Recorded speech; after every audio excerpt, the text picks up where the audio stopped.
La veille de la soirée de combat de l'UFC à Shanghai, avec en commun Event Aljamain Sterling face à Brian Ortega, un retournement inattendu a secoué les fans. D'abord annoncé comme annulé, le combat a finalement été rétabli quelques minutes plus tard, mais en poids intermédiaire, 153 livres. Lors de la mise en scène des regards à la pesée, tout était clair. Le visage d'Ortega paraissait creusé, son corps vidé de toute énergie, comme si chaque goutte d'eau lui avait été arrachée. La communauté du MMA a immédiatement exprimé son inquiétude, certains allant jusqu'à demander à l'UFC de reporter le duel pour que Brian puisse récupérer. Malgré tout, l'affrontement reste fixé à 153 livres.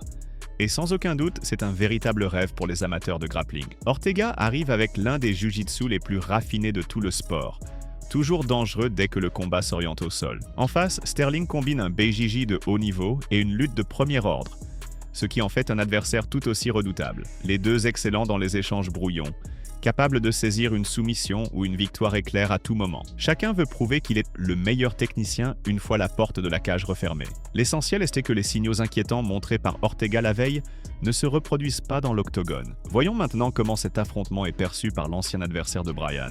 Qu'est-ce qu'il peut vraiment opposer? Oui, son jiu-jitsu est excellent, mais ça fonctionnait encore en 2018, mon frère. Aujourd'hui, c'est une autre histoire. Son jiu-jitsu, à mon avis, le combat sera spectaculaire. Tu as déjà affronté Brian Ortega, non? C'était il y a longtemps, en 2017. Voilà pourquoi je dis que maintenant ça ne marche plus. Oui, en 2017, j'ai perdu contre lui. Sa guillotine est terriblement dangereuse. Oui, c'est vrai, il a une très bonne guillotine. Mais selon toi, il peut vraiment attraper Aljo avec ça chez les poids plumes? À 145 livres? Moi, je crois que oui. Mais personnellement, je ne pense pas. Je mise sur une victoire d'Aljamain Sterling par décision des juges. Oui, par décision. Anthony Fluffy Hernandez a raconté une anecdote surprenante. Il y a quelques jours, il a croisé par hasard son futur adversaire, Régnier de Rieder, dans un ascenseur. Selon Fluffy, la rencontre s'est déroulée sans tension. Ils ont échangé tranquillement et il lui a même proposé en plaisantant de fumer ensemble. Mais Hernandez s'est montré beaucoup plus tranchant lorsqu'il a évoqué le nouveau champion des moyens, Khamzat Chimaev. Il a affirmé sans détour que Chimaev est trop limité, un combattant trop unilatéral. D'après lui, dans ce sport, on ne peut pas rester au sommet en se spécialisant dans un seul domaine. Voilà pourquoi, selon Hernandez, Chimaev ne conservera pas sa ceinture très longtemps. En octobre, Hernandez doit affronter De Rieder dans la cage et l'enjeu est immense. Le vainqueur obtiendra probablement une chance contre Chimaev lui-même. Un tel scénario promet un affrontement explosif de style, le grappling d'élite de Rieder face au jeu complet et polyvalent d'Hernandez. Pour les passionnés, ce sera un combat capable de redéfinir la catégorie des moyens. Et ce qui rend l'histoire encore plus singulière, c'est que tout est parti d'une rencontre banale dans un ascenseur, qui, d'une façon inattendue, annonçait déjà les étincelles à venir. Il est bon, moi je trouve qu'il est vraiment pas mal, peut-être dangereux, mais je suis convaincu que je saurai m'adapter et que je finirai par gagner. D'ici là, on continue simplement à avancer. Comme je l'ai déjà dit, mes entraîneurs vont préparer un plan, je vais m'asseoir, l'écouter, donner mon avis, et ensemble on va ajuster tout ça, puis redoubler d'efforts. Tu aimes analyser tes adversaires en détail avant un combat? Non, d'habitude il me suffit des 30 premières secondes pour comprendre. Que ce soit en ma faveur ou pas, ça se voit tout de suite. Est-ce que je prends des coups ou est-ce que je touche? J'évalue la vitesse, les réflexes, voilà le point essentiel. Il y a les spécialistes et il y a les combattants de MMA. Prenons l'exemple de ce que fait Khamzat, c'est un lutteur. Mais être un spécialiste, c'est une chose.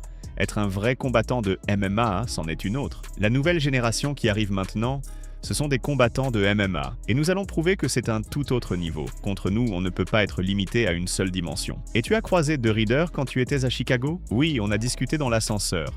Je lui ai même proposé de passer pour qu'on fasse un petit sparring. C'est un type génial, vraiment super cool. La légende du MMA Khabib Nurmagomedov s'est retrouvée au cœur d'un scandale retentissant, après avoir fait irruption dans la cage durant le combat de son élève et s'être heurté violemment à l'arbitre Jason Herzog. Une vidéo de l'incident circule déjà en ligne. À la fin d'un round, le combattant, visiblement irrité, regagne son coin. Et c'est à ce moment précis que Khabib, habituellement calme et posé, s'avance vers l'arbitre et va jusqu'à lui saisir l'arrière de la tête pour protester contre des coups portés à la nuque. Un tel comportement est extrêmement rare chez Khabib, qui, depuis l'épisode avec McGregor à l'UFC 229, s'était forgé l'image d'un athlète maîtrisé et discipliné. Son grand rival avait souvent provoqué des scènes de ce genre, mais cette fois, c'est la superstar du Daghestan qui a décidé de s'impliquer directement, déclenchant aussitôt une vague d'émotions. La communauté russe du MMA est en ébullition. Certains fans estiment que Khabib n'a fait que défendre son élève,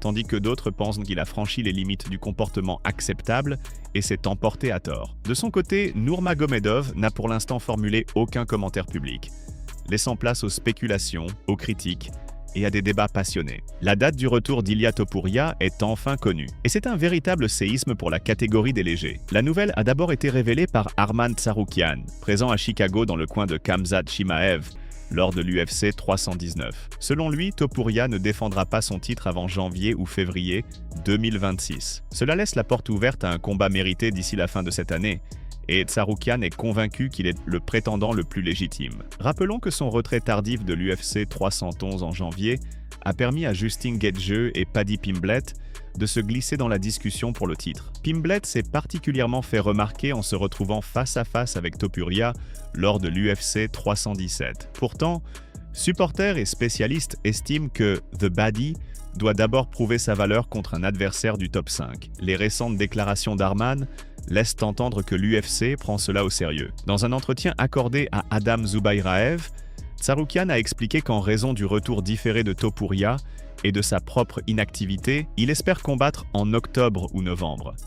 Les discussions avec la direction sont déjà en cours, et parmi les lieux évoqués figurent Abu Dhabi et le Qatar. Concernant ses adversaires potentiels, Arman a cité 3 noms, Justin Gaethje, Dan Hooker et, en priorité, Paddy Pimblett. Topuria veut revenir en janvier ou février. Moi, cela fait longtemps que je n'ai pas combattu, donc je pense avoir besoin d'un affrontement à l'automne. Hier, j'ai parlé avec les patrons. Ils m'ont dit qu'ils pourraient organiser un combat soit à Abu Dhabi, soit au Qatar. Peut-être Gaethje, peut-être Dan Hooker, peut-être Paddy. Je préférerais affronter Paddy, mais Hooker serait aussi un bon choix. Honnêtement, sur un plan personnel, je n'apprécie aucun combattant de cette division. En ce moment, je pèse 178 livres. J'ai perdu un peu de poids à force de m'entraîner avec Khamzat. Le travail accompli a porté ses fruits. DDP est devenu son sac de frappe. Bien sûr, DDP est un bon athlète contre d'autres, mais face à Khamzat, il n'est rien. Personne dans cette catégorie ne peut l'arrêter. Retenez bien mes mots, il est 2 niveaux au-dessus de tout le monde. Certains disent que son style est ennuyeux, mais il a reçu le bonus de performance de la soirée. C'était la première fois que DDP subissait une telle domination. Pas de finition, certes, mais un contrôle total du début à la fin, a affirmé Arman. Ainsi, la fin d'année s'annonce intense chez les légers. Topuria repoussé à l'hiver, et Tsarukyan prêt à affronter n'importe quel membre du top pour consolider sa position dans la course au titre.